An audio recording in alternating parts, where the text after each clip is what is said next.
Hi students. आज हम इस एलपी मॉडल को सॉल्व करेंगे यूजिंग सिंप्लेक्स मेथड। और आज आपको सिखाया जाएगा कि एक्सेल शीट को यूज करते हुए कैसे सिंप्लेक्स मेथड अप्लाई करते हैं।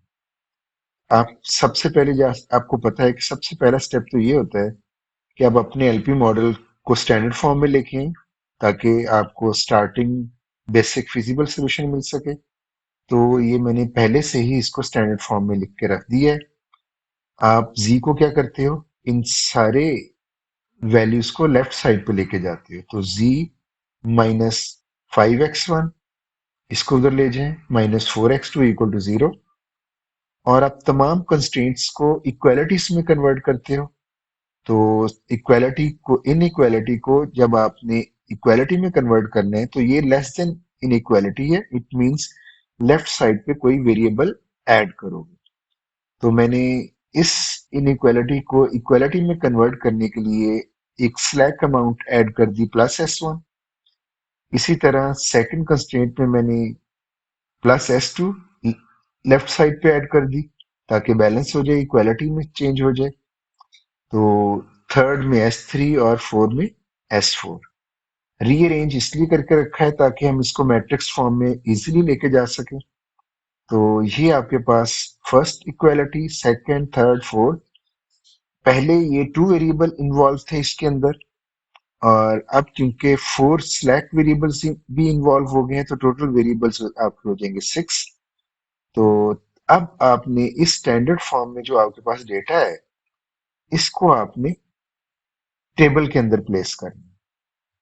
तो आपको पता है कि टोटल वेरिएबल्स आपके पास 6 है। आप इसका टेबल बनाओगे और आपको वैल्यूज चाहिए। जैसे आपको पता है कि ये आपकी बेसिक कॉलम हो जाएगा। वेरिएबल x1 x2 x3, नहीं सॉरी, आपके पास बेसिक कॉलम है x1 x2 s1 s2 s3 s4। और फिर आपको एक सोल्यूशन कॉलम चाहिए और एक कॉलम आपको रेशियो के लिए चाहिए। तो ये सिलेक्शन आपकी हो गई। इतने सेल्स आपने ले लिए। यहाँ पे बॉर्डर सेल्स के लगाने के लिए ऑप्शन होती है। तो आप इसको ओपन करें। आपको अप डाउन रो क्रिएट करनी है। तो ये डाउन और एक दफा आपको भी ले लें।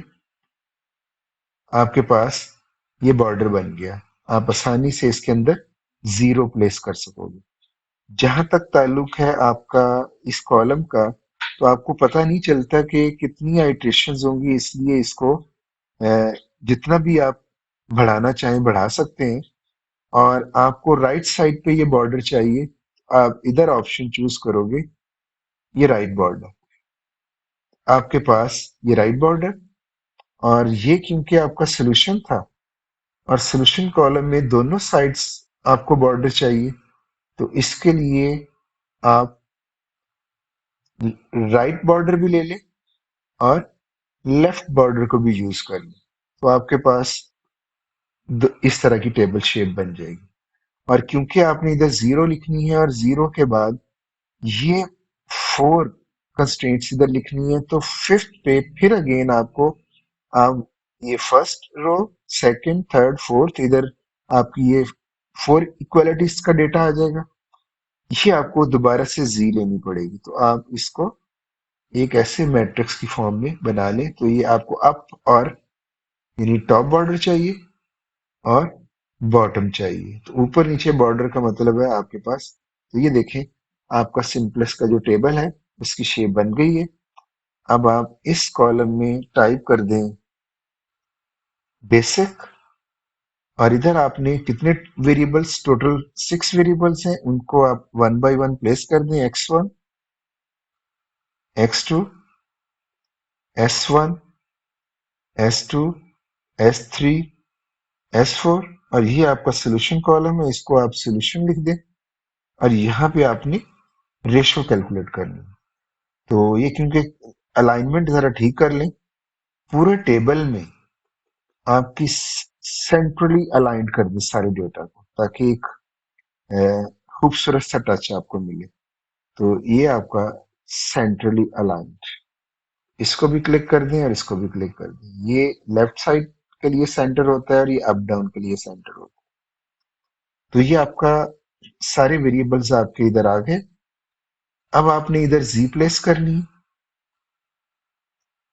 इधर जी लिख दें और z के जो कोएफिशिएंट्स हैं इन x1 के साथ जो कोएफिशिएंट है इसके अंदर लिखते हैं, x2 इसके अंदर और जो मिसिंग है वो जीरोस लिखते हैं।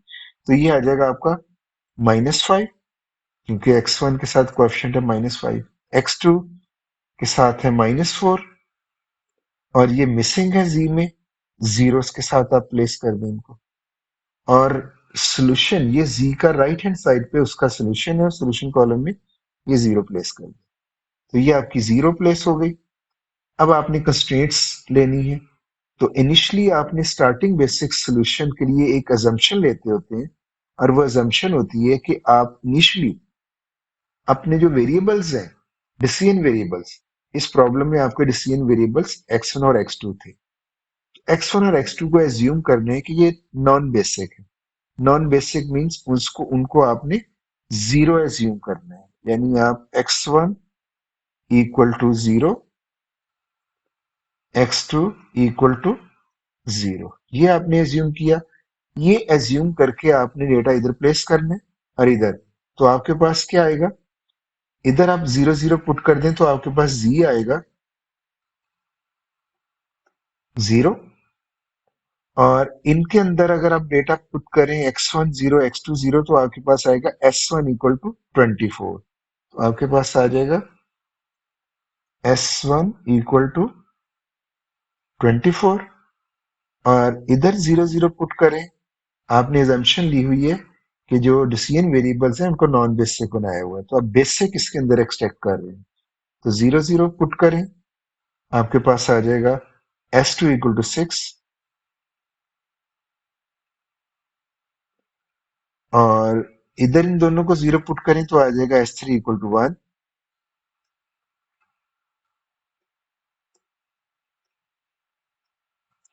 और लास्ट पे x2 को जीरो पुट करें तो s4 equal to 2।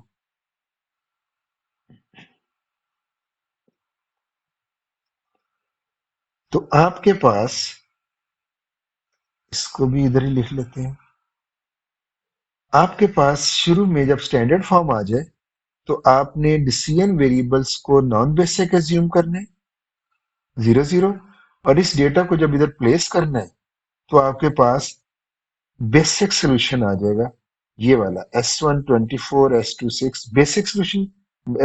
Basic variables किसको कहते हैं, बेसिक वेरिएबल्स उनको कहते हैं जिनकी वैल्यूज नॉन जीरो और जिनकी वैल्यू जीरोस हो उनको नॉन बेसिक कहते हैं। तो नॉन बेसिक आपने एज्यूम किया और मॉडल के अंदर जब प्लेस किया तो इक्वालिटीज के अंदर से आपको बेसिक वेरिएबल्स मिल गए, basic solution s1 24 s2 6 s3 1 और s4 2 और z जीरो। यही आपने z इधर जीरो प्लेस की। अब आपने ये सोल्यूशन, ये जो वेरिएबल्स हैं ये क्योंकि बेसिक वेरिएबल्स हैं, ये नॉन बेसिक थे, बेसिक, तो इनको बेसिक सेक्शन में लिख देंगे।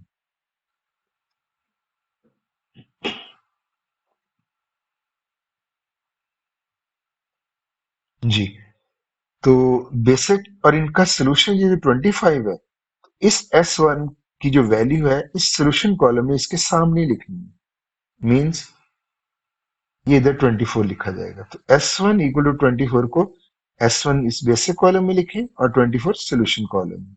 S2 6 ये इधर आ जाएगा, इसी तरह S3 1 इधर आ जाएगा और S4 2 इधर आ जाएगा। तो ये आपका जो बेसिक सोल्यूशन, ये बेसिक वेरिएबल्स है, ये आपका इधर प्लेस हो गया।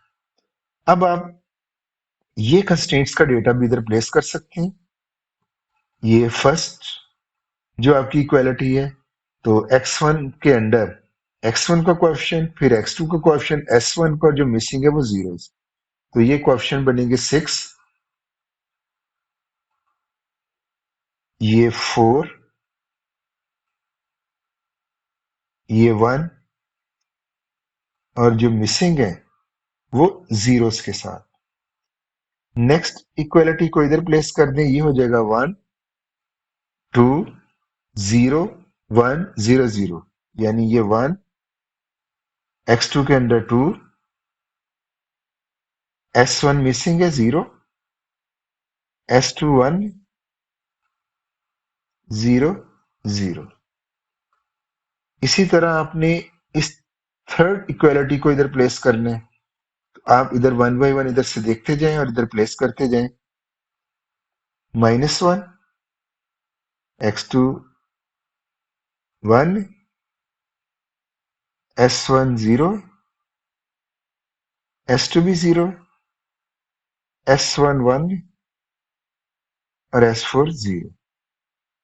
इसी तरह आप लास्ट इक्वालिटी को, इसमें x1 मिसिंग है तो x1 के नीचे 0, x2 1 है, इधर 1 प्लेस कर दें,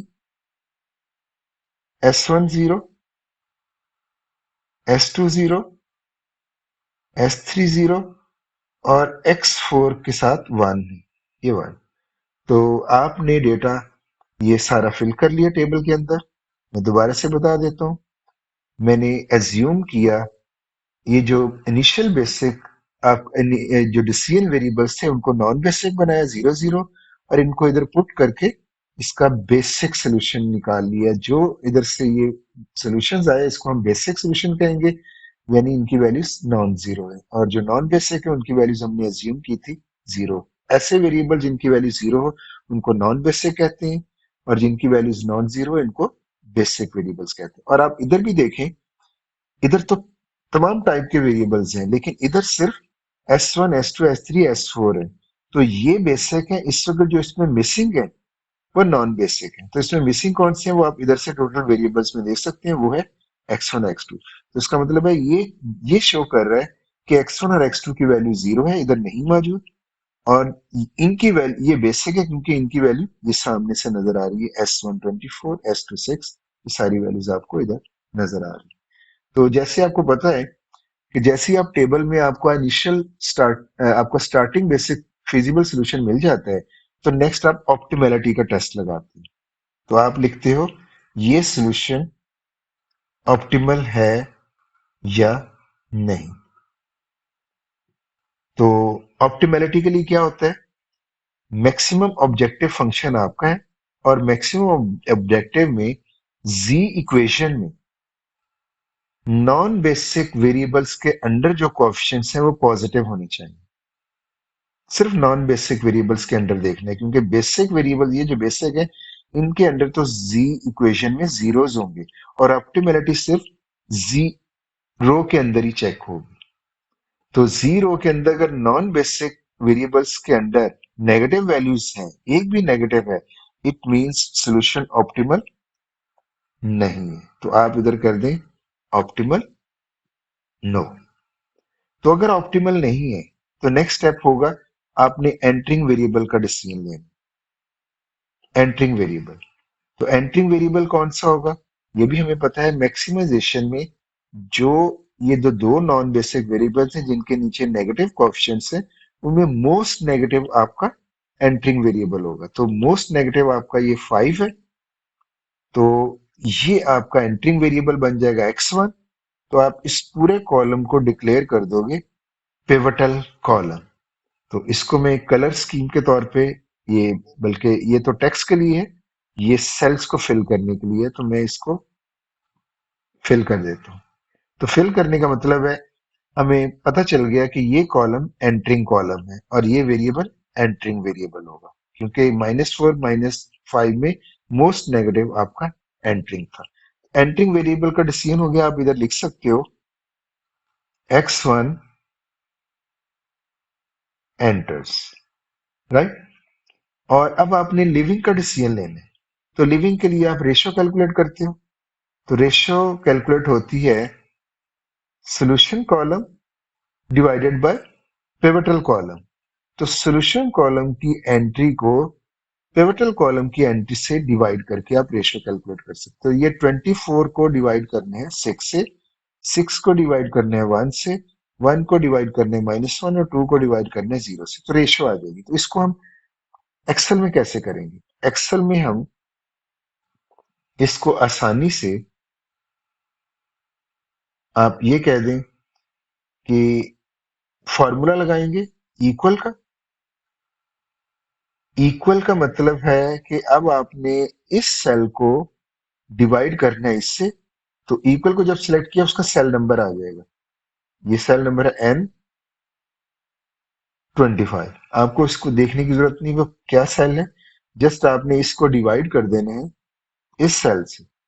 तो सेल को सेल से डिवाइड करने का पर्पस ये है कि आपके पास फॉर्मूला आ गया solution column element divided by pivotal column element. तो ये फॉर्मूला ये डिवाइड करके देखें 4 आ गया, 24 डिवाइड बाय 4। जब आपने सेल्स को किया तो इसका मतलब इस फॉर्मूले को कॉपी किया जा सकता है। तो अगर आप इसको ड्रैग कर देंगे तो ये सारा का सारा, ये क्योंकि इसके अंदर फॉर्मूला है सेल डिवाइड बाय सेल, तो इट मींस वो अप्लाई हो जाएगा। या तो इसको आप इधर ड्रैग करके नीचे कॉपी कर दें ऐसे, तो वो देखें ये 6 इससे डिवाइड होके 6 आ गया, 1 डिवाइड बाय -1 ये आ गया, और ये क्योंकि 2 डिवाइड बाय 0 इनवैलिड था तो उसने इसके लिए ये मार्कर्स प्लेस कर दिए। मैं दोबारा से बताता हूँ मैंने क्या किया। इसको मैं डिलीट करता हूँ। मैंने रेशियो में इसको डिवाइड करना था इससे, तो मैं सेल वाइज डिवाइड कर लूंगा, उस फॉर्मूले को कॉपी कर दूंगा इधर से, तो वो आसानी से कैलकुलेट हो जाएगा। इक्वल 24 वाले सेल डिवाइडेड बाय ये 6, एंटर किया, ये फर्स्ट एंट्री डिवाइड भी होगी और फॉर्मूला भी इसके अंदर है। उस फॉर्मूले को मैं इधर डिवाइड कर दूंगा। या तो आप इसको ड्रैग कर दें या इसको कंट्रोल सी प्रेस करें और फिर कंट्रोल वी कर दें, ये भी हो सकता है। तो मैं इसको ड्रैग करता हूँ, ये आ गया। ये आपके पास असल में इनवैलिड है, आप इसको ऐसे लिख दें बजाय इसके वो आपको अजीब सी चीज साइन नजर आए। अब ये आपकी रेशियो कैलकुलेट हो गई है। इसको कलर स्कीम ऐसे ही दे रहा हूं ताकि ये टेक्स्ट को कलर स्कीम दे रहा हूँ, फिल नहीं टेक्स्ट को, तो ताकि पता चले कि ये सेपरेट कॉलम है जो सिर्फ आपको लिविंग वेरिएबल के लिए हेल्प करेगा। एंट्री के लिए काफी था मोस्ट नेगेटिव एंट्री, लिविंग के लिए आपने रेशियो कैलकुलेट की। और रेशियो कैलकुलेट में आप क्या करते हो, माइनस को इग्नोर कर देते हो जो माइनस रेशियो है, और जो इनवैलिड है इसको भी आप इग्नोर करते हो जिसकी इंफिनिटी जिसका आंसर है। और आप सिर्फ इन दो रेशियोज में से मिनिमम रेशियो लोगे। आपके पास मिनिमम रेशियो क्या है, 4, 4 इज लेस देन 6। इसको आप डिक्लेयर कर दोगे मिन रेशियो, और ये मिन रेशियो जो होगी यही रो आपकी लिविंग वेरिएबल के तौर पे हेल्प करेगी। तो इसको भी इधर टेक्स्ट नहीं बल्कि इस फिल करना है बैकग्राउंड सेल्स का। इसको हम ये कलर स्कीम ले लेते हैं। तो मिनिमम रेशियो आपकी ये आ गई। लिविंग कौन सा इस रो के अगेंस्ट वेरिएबल S1, तो इधर आप लिख सकते हो S1 लीव्स, राइट। तो आपने एंटरिंग वेरिएबल आपका x1 था, आपने लिख दिया x1 एंटर्स। लिविंग वेरिएबल आपका ये रेशियो निकाली, रेशियो में से जो मिनिमम है वो आपकी लिविंग रो बन गई या पिवटल रो, और आपने लिख दिया S1 लीव्स। तो नेक्स्ट आपका एंटरिंग के डिसीजन के बाद और लिविंग के डिसीजन के बाद अगली कंप्यूटेशंस होंगी कि इधर कैलकुलेशन आपने करनी है। तो कैलकुलेशन के लिए उसी तरह यहाँ तो z ही आएगा, जबकि इधर पहले जो मौजूद है मैं पहले वो लिख देता हूँ, बाद में हम उसको एडजस्ट करते हैं। आपके पास प्रीवियस डेटा आपके पास ये था, आप इस प्रीवियस आइट्रेशन में देख सकते हैं। इसमें क्या कर रहे हैं, ये लीव हो रहा है, यानी x1 एंटर हो रहा है किसकी जगह पे, S1 पे।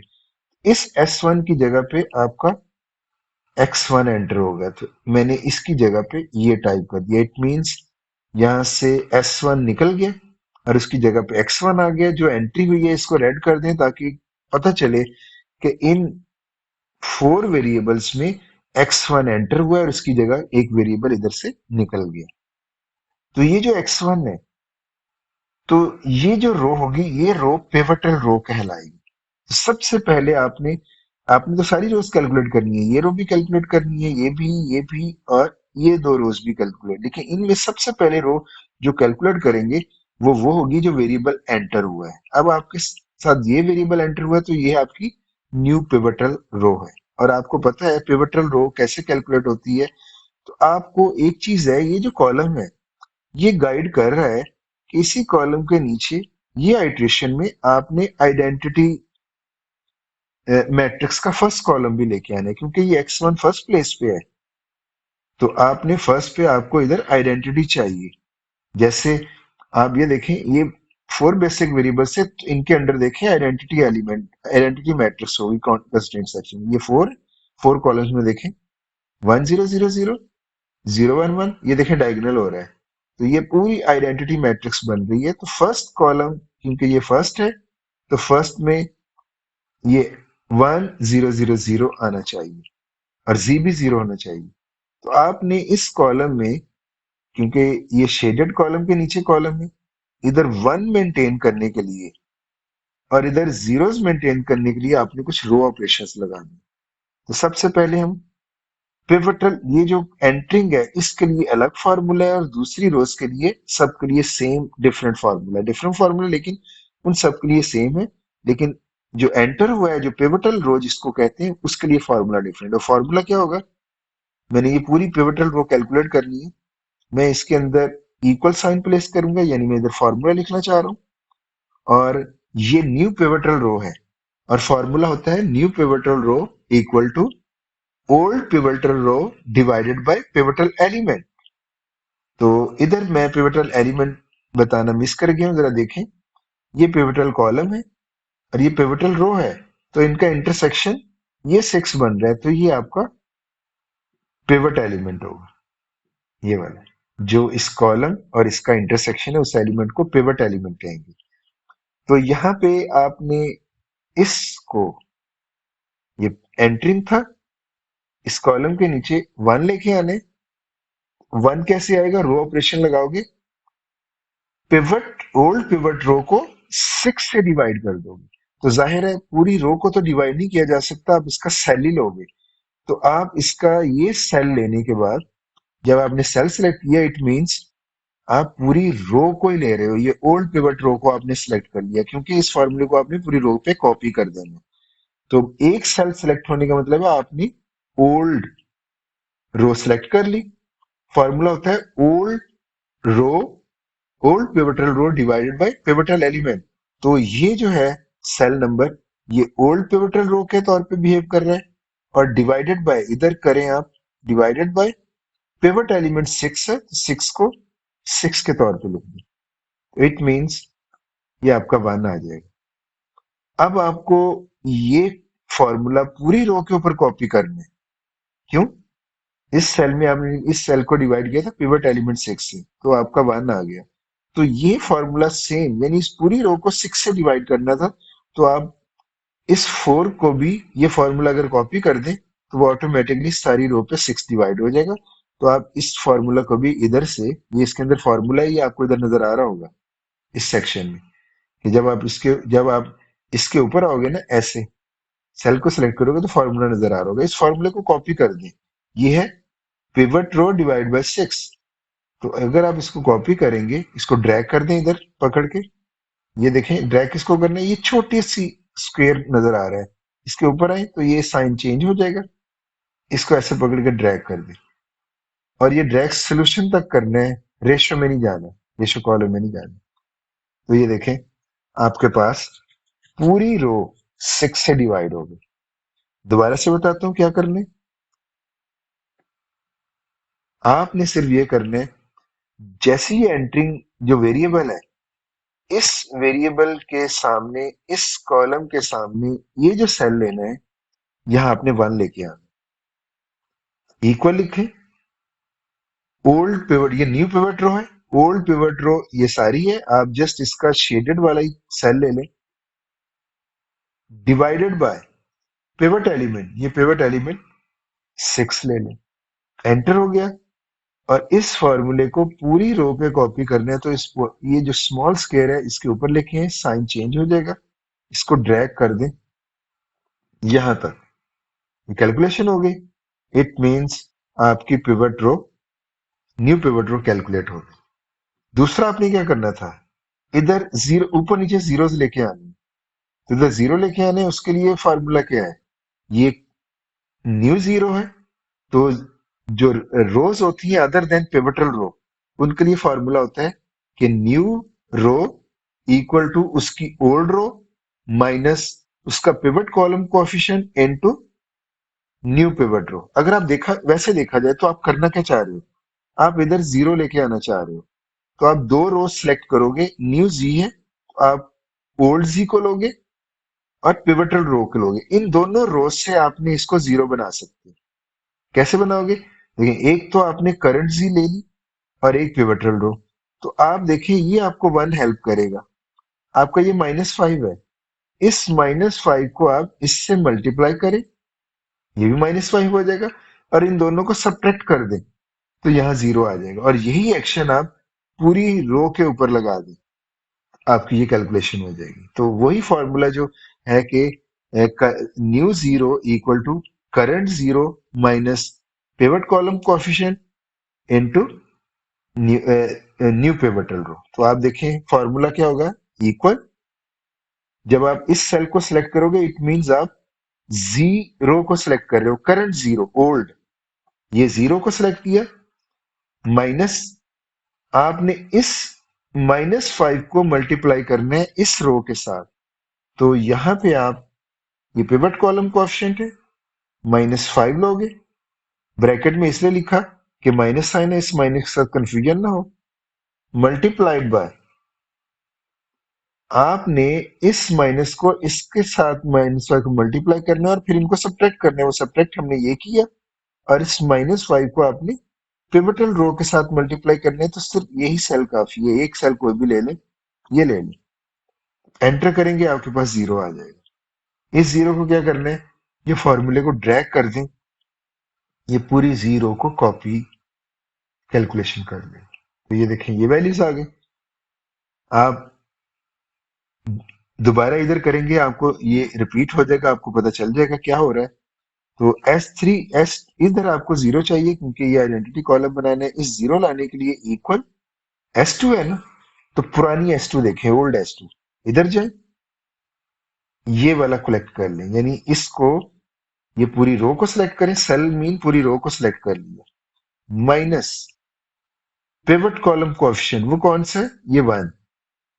तो ये वन मल्टीप्लाइड बाय, क्योंकि इस वन को आपने इसके साथ मल्टीप्लाई करना है और फिर सब्ट्रैक्ट करना है, मल्टीप्लाइड बाय पिवटल रो, ये पिवटल रो है। तो आप इसको इस सेल को सिलेक्ट करें, पिवटल रो, एंटर करें, आपके पास जीरो आ जाएगा। इसको ड्रैग कर दें, ये सारी कैलकुलेशन होगी। अगेन इधर आए, इक्वल लिखे, जीरो लेके आने, S3 है, S3 वाला ये सेल माइनस इस सेल के कंटेंट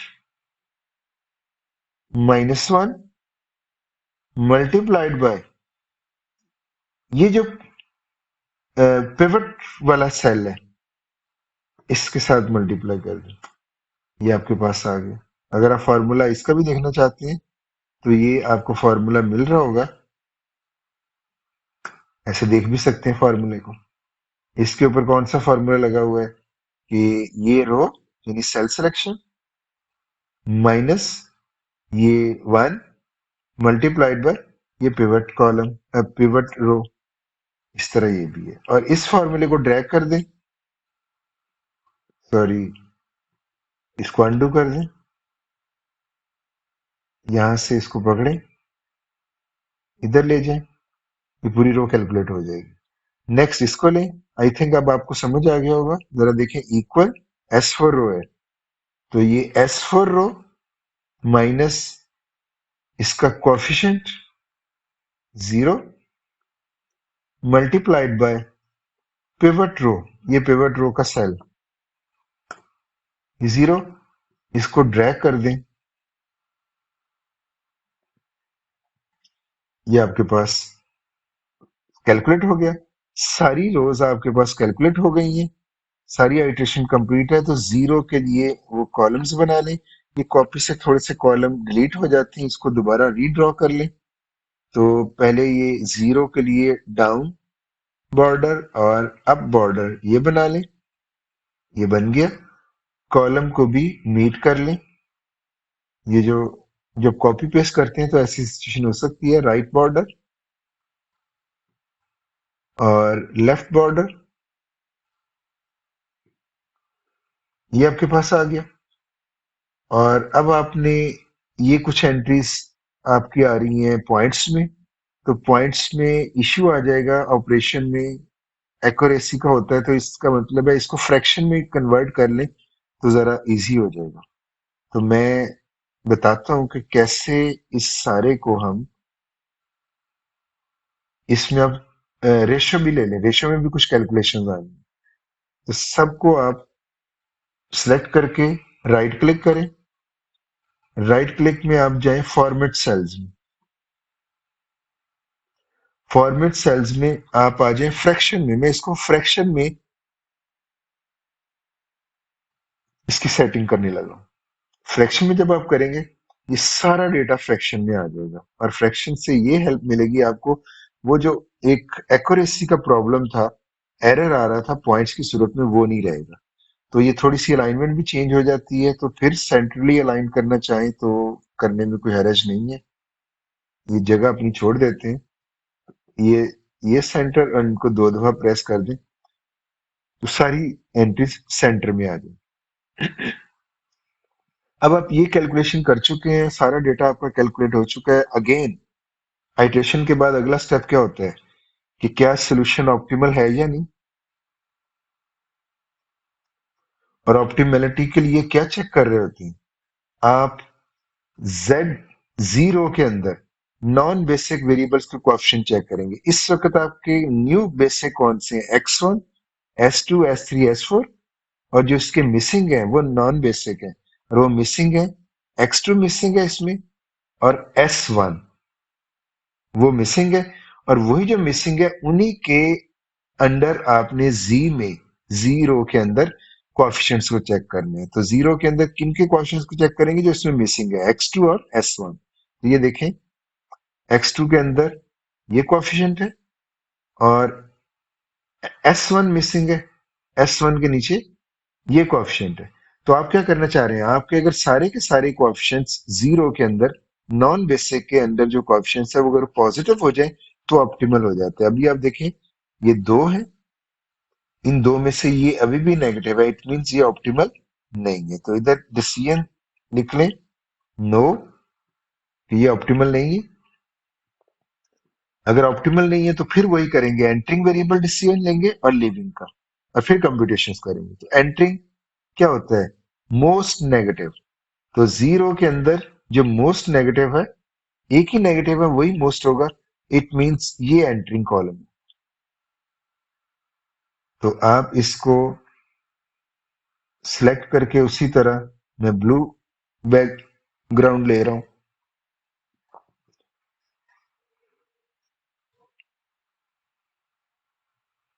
ये एंट्रिंग डिसाइड हो गया। आप ये x2 है, इस वक्त आप इधर मैसेज लिख दें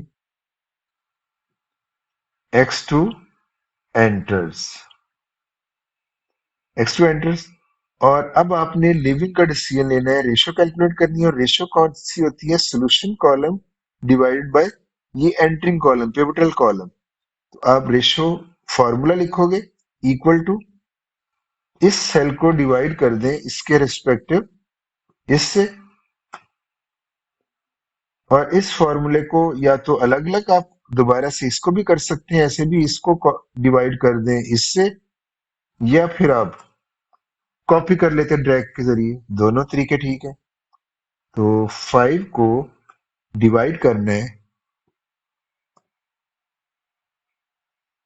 इसमें भी फॉर्मूला लगाएं। इक्वल लगाने का मतलब है फॉर्मूला 2 डिवाइडेड बाय 1। तो ये आपके पास रेशो आ गई। इसको रेड कलर दे देते हैं जो स्कीम हम पहले यूज कर रहे हैं ताकि पहचानने में आसानी हो।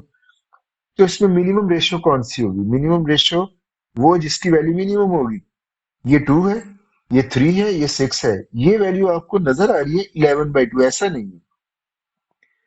ये 1 स्पेस 1/2 है और 1 का मतलब है ये होल नंबर है, इंटीजर। और ये फ्रैक्शनल पार्ट है। तो इंटीजर पार्ट 1 है और फ्रैक्शन पार्ट 1/2 है, तो इसका मतलब है 1 कंप्लीट है और 1/2 सात पॉइंट्स में आएगा, तो ये असल में 1.5 है। ये एक्चुअली 1.5 है। देखिए ये 1 कंप्लीट और स्पेस के बाद 1/2 मीन 0.5, तो इट मीन्स आपकी ये मिनिमम रेशियो होगी। तो ये मैंने आपको करके दिखा दिया। इसको आप इधर लिख दें मेन रेशियो, और यही आपका पिवटल रो बन जाएगी आपकी। और इसके लिए कलर स्कीम हम यूज करते थे ये वाली, और इनका इंटरसेक्शन क्या होगा, पिवट एलिमेंट। इसको आप रेड कर दें। तो ये एंटरिंग था, ये आपने इधर लिख दिया एक्स टू एंटर्स, और ये लिविंग है, तो आपने लिविंग कौन सा बनेगा, इसके अगेंस्ट है S2, तो आप लिख सकते हो S2 लीव्स। अब X2 एंटर हो रहा है, S2 लीव हो रहा है, इट मींस ये जो अगली दफा आएंगे S2 निकल जाएगा और उसकी जगह ले लेगा X2, तो बाकी चीजें सेम लिख दो। तो ये X1 सेम इधर रिपीट होगा,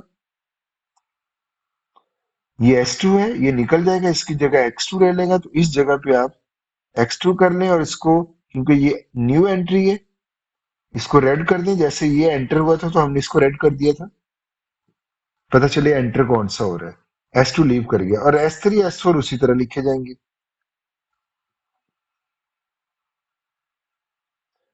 राइट। और Z उसी तरह ही प्लेस कर दें, Z को Z कर दें। तो अब आपको साफ नजर आ रहा है कि ये X1 सेम उसी तरह रहा, ये लीव कर गया, ये एंटर हुआ, उसको हमने रेड कर दिया, और S3 S4 को उसी तरह हमने प्लेस कर दिया। तो ये आपके पास नए बेसिक वेरिएबल्स आ गए। अब आपने उसी तरह ये रेड है, इसके सामने और ये जो कॉलम के सामने है, इधर आपको चाहिए 1 और ऊपर नीचे जीरोस। तो आपने क्या करना है, जो एंट्रिंग है उसके सामने और जो ये प्रीवियस एंट्रिंग कॉलम है उनका इंटरसेक्शन आपका ये सेल बनता है, इसमें आपने 1 लेके आने, और उसी तरह जब 1 ले आएंगे तो ये न्यू पिवट रो सिलेक्ट हो जाएगी। जो एंट्रिंग वेरिएबल मैंने कहा था, एंट्रिंग वेरिएबल असल में पिवट रो को कहते हैं, न्यू पिवट रो। तो आपने जब ये इसको 1 लेके आने तो उसको कॉपी कर देंगे सबके साथ, तो न्यू पिवट रो कैलकुलेट हो जाएगा। पिवट रो का फॉर्मूला क्या था, आपने इधर 1 लेके आने, इक्वल ओल्ड पिवट रो, ये देखें ओल्ड पिवट रो ब्राउन कलर में, और इसका एक ही सेल सिलेक्ट कर लें। अगर रो को सिलेक्ट करना है तो वो नॉर्मली आप ये शेडेड कॉलम को यूज करें, तो ये आप इसको सिलेक्ट कर लें। ये आपका रोल प्ले करेगा ओल्ड S2 यानी old pivot row divided by pivot element. Pivot element ये है, और यहां भी नोट करें ये पिवट एलिमेंट 11/3 नहीं है, बल्कि 1 स्पेस 1/3 है। तो उसी तरह 1 स्पेस 1/3 आपने लिखना, एंटर कर देना, ये 1 आ जाएगा। मकसद ये था कि आप इस सारी रो को पिवट एलिमेंट से डिवाइड करना चाह रहे हो, तो आपने इधर इक्वल प्लेस करके इसको सिलेक्ट किया, मींस पूरी रो को सिलेक्ट कर लिया, डिवाइडेड बाय ये एलिमेंट, ये आपके पास ये आ गया। अब आपको जीरो चाहिए, तो जीरो के लिए वही था, जीरो कैलकुलेट करना चाह रहे हैं, Z rho equal current Z रो कौन सी है, ये वाली, उसका एलिमेंट पकड़ ले, बल्कि इसका सेल पकड़ ले, cell mean current zero select होगी, माइनस इसको मल्टीप्लाई कर दें इस 1 के साथ और फिर सब्ट्रैक्ट कर दें तो जीरो आ जाएगा। तो ये था current zero minus pivot column coefficient, और पिवट कॉलम कोएफिशिएंट कौन सा है इस वक्त, जी का, ये पिवट कॉलम है, और जी का पिवट कॉलम -2/3, क्योंकि माइनस है तो ब्रैकेट के अंदर लेके आए -2/3 और मल्टीप्लाई बाय पिवटल रो, ये न्यू पिवट रो है। सॉरी, इसको अभी मैंने कॉपी करना था पहले, दोबारा से देख लेते हैं इसको। पहले पिवट रो जो हमने लेनी थी, ये हमने कैलकुलेट कर ली थी, इसको हमने कॉपी करना था, तो ये एंड तो ड्रैग हो जाएगा, ये कॉर्नर इधर, लेकिन ये इधर इधर कोई कॉर्नर नहीं है, आप इसको ड्रैग नहीं कर सकते इस साइड पे, तो इसको इधर कंट्रोल सी के साथ कॉपी करें और कंट्रोल वी के साथ पेस्ट कर दें। ये इस तरह से एक सेल को अलग से कैलकुलेट करना पड़ेगा। तो ये आपकी पिवटल रो कंप्लीट हो गई। अब आपने ऊपर नीचे जीरो, तो पहले जी जी को देखते हैं, इसको जीरो लेके आने। ये जीरो कैसे आएगा? करंट जीरो, ये सेल सेलेक्ट करें, minus pivot column coefficient. Pivot column coefficient ये बनता है जी का, ये बन जाएगा, ब्रैकेट में लिख दें, -2/3 मल्टीप्लाइड बाय पिवट रो, और पिवट रो का ये वन यूज कर लें, ये सेल एंटर करें, जीरो आ जाएगा। नेक्स्ट आपने इसको कॉपी करना है, ड्रैग करके ले जाएं और इसको कंट्रोल सी के साथ इधर पेस्ट कर दें। क्योंकि एक सेल था, ड्रैग नहीं हो सकता था, तो इसको अलग से कर लें। तो ये आपके पास जीरो कैलकुलेट हो गई। अब आपको x1 रो कैलकुलेट करनी है, तो x1 क्या होगा? इधर आपने जीरो लेके आने, equal current x1, current x1 ये है, इस सेल को सिलेक्ट कर ले, माइनस इसका कोएफिशिएंट, ये वाला coefficient 2/3 multiplied by pivot row, pivot row ये है, एंटर कर दें, ये जीरो आ गया। इसको ड्रैग करके इधर ले जाएं और ये जो एक सेल है, इसकी इधर भी कॉपी करनी है, तो अकेले सेल को कंट्रोल सी करे और इधर कंट्रोल वी कर ले। तो ये एंट्री कैलकुलेट होगी। अब आपको ये लेके आने, ये S3 रो कैलकुलेट करनी है। उसके लिए फॉर्मूला क्या होगा?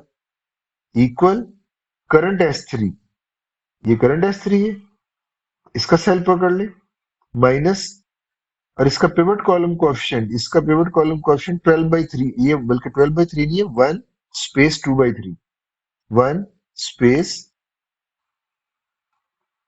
2/3, ये और मल्टीप्लाई करें पिवट एलिमेंट से, पिवट रो से, ये न्यू पिवट रो, एंटर कर दे, ये जीरो आ जाएगा। इधर से ड्रैग कर दे, इस एक सेल को, इसका फॉर्मूला कॉपी करके इधर अप्लाई कर दें, तो सेम अप्लाई हो जाएगा।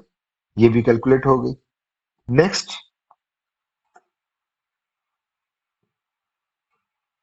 S4 रो को कैलकुलेट कर लें, और यही कॉलम आपको चाहिए था। इस कॉलम के अंदर ही आपने आइडेंटिटी कॉलम लेके आना है, equal to S4 row old, ये S4 row minus pivot column coefficient यही है S4 रो का, 1 multiplied by pivot row, pivot row आपकी ये है, न्यू पिवट रो, एंटर करें, जीरो आएगा। इसको इधर से कॉपी कर दें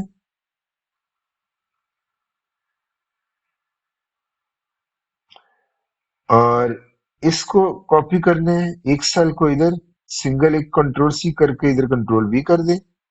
ये आपके पास नेक्स्ट आइटेशन आ गई। इसकी इंडेंटिंग कर दें, क्योंकि इधर ये बॉर्डर भी डिस्टर्ब हुआ। बॉर्डर लगाने के लिए आप लेफ्ट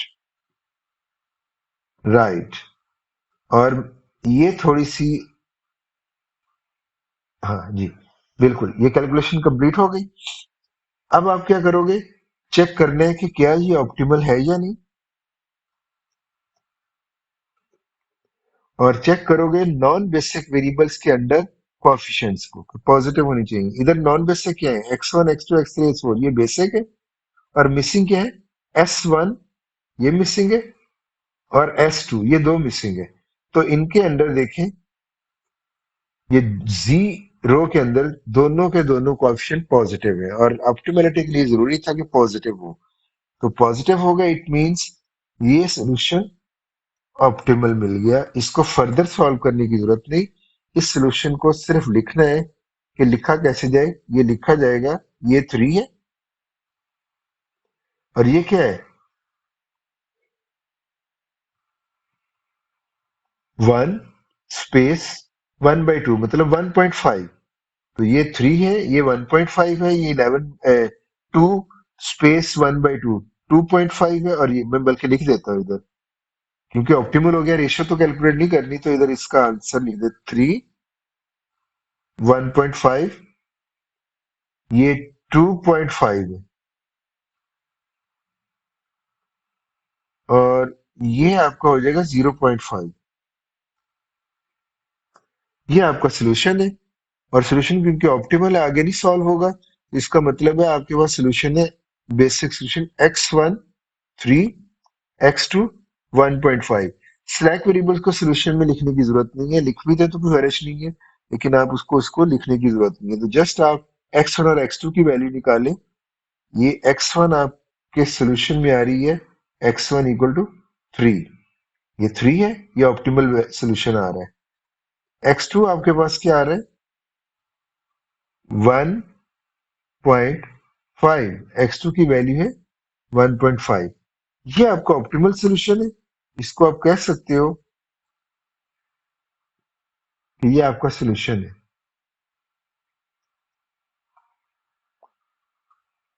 ये सोल्यूशन है।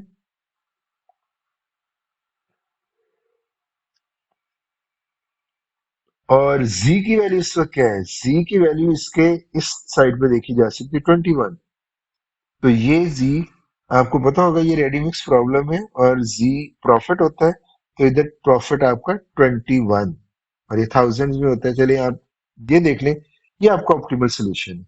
तो स्टूडेंट इस तरह से आप एक्सेल को यूज करते हुए भी फास्ट कैलकुलेशंस कर सकते हो, लेकिन प्रेफरेबली मैनुअल कैलकुलेशन आपको आनी चाहिए, उसकी बेस पे आप ये आसानी से एक्सेल में ये सिंपलेक्स मेथड अप्लाई कर सकेंगे। आई होप आप लोगों ने इसको अंडरस्टैंड किया होगा। मैं गो थ्रू कर देता हूँ शॉर्टली। मॉडल है, स्टैंडर्ड फॉर्म में लेके आए, वेरिएबल्स इंट्रोड्यूस करवाए, स्टैंडर्ड फॉर्म में आने के बाद एज्यूम किया x1 x2 नॉन बेसिक है, और इनको सिस्टम के अंदर पुट करके ये आपको बेसिक है, और इसको आपने इधर लिख लिया, कंस्ट्रेंट्स को इधर अप्लाई किया, उसके कोएफिशिएंट्स और जी के इधर। एंटरिंग वेरिएबल मैक्सिमाइजेशन केस है, मोस्ट नेगेटिव एंटरिंग होगा तो मोस्ट नेगेटिव को एंटरिंग ले लिया, और फिर लिविंग के लिए रेशियो कैलकुलेट किया, और मिनिमम रेशियो आपकी आई 4, तो ये रेशियो आपकी, ये रो लिविंग बन गई, एंटरिंग कॉलम ये है, लिविंग कॉलम ये है, और आप नेक्स्ट कंप्यूटेशन करेंगे जब एंटरिंग और लिविंग का डिसाइड हो जाएगा, तो आप सबसे पहले ये एंटर कर दिया, उसको निकाल दिया S1 को, सबसे पहले आप कैलकुलेट करोगे रो, फिर इस रो को आप तमाम रो ऑपरेशंस के अंदर यूज करोगे, और क्या करोगे कि आपने जो एंटरिंग वेरिएबल है वो कॉलम का आइडेंटिटी कॉलम बनाने के लिए 1 लेके आना, और ऊपर नीचे जीरोस, तो आप बड़ी आसानी से, ये पूरे लेक्चर में मैंने आपको बता दिया है, अगर किसी को अभी भी नहीं पता चला वीडियो को दोबारा देख ले, तो आप इस तरह से एंटरिंग, लिविंग, फिर जो कैलकुलेशंस होंगी, कैलकुलेशन के बाद अगेन ऑप्टिमलिटी टेस्ट, अगर ऑप्टिमल नहीं है तो अगेन एंटरिंग, लिविंग, लिविंग के बाद फिर आपने कंप्यूटेशंस, और तब तक करते जाना है जब तक कि आपके पास जो सोल्यूशन है वो ऑप्टिमल नहीं आ जाता, तो यानी जेड इक्वेशन में सारे वेरिएबल्स पॉजिटिव क्यों नहीं हो जाते, तो सिर्फ नॉन बेसिक के अंडर ही चेक करना होता है, बेसिक तो जीरो कोएफिशिएंट के साथ होते हैं, तो उनको चेक करते हुए अगर नेगेटिव एग्जिस्ट करती है तो एंटरिंग वेरिएबल ले ले, तो वो एंटरिंग वेरिएबल लेके आप उसको आगे सॉल्व कर सकते हैं। तो आई थिंक आपको मैकेनिज्म ये कब तक चलने हैं, जब तक आप ऑप्टिमलिटी नहीं आती, जब ऑप्टिमलिटी आ जाए तो सोल्यूशन को लिखने का तरीका भी आपको पता होना चाहिए। तो ये बेसिक सोल्यूशन है, तो आपके डिसीजन वेरिएबल्स x1 और x2 है, सिर्फ उनको ही आपने लिख लिया, और ये आपका z है, ये देखें आपके डिसीजन वेरिएबल 2 है, अगर दूसरे भी लिख लें तो कोई हर्ज नहीं है, तो उसकी अपनी एक मीनिंग है, फिर किसी और लेक्चर में डिस्कस करेंगे। तो आई होप आप लोगों को अंडरस्टैंडिंग होगी। एक दो लेक्चर और आएंगे एक्सेल के ऊपर परफॉर्म करूंगा, तो होपफुली आपके अगर इश्यूज रहे तो वो भी आप रिजॉल्व हो जाए। Thank you.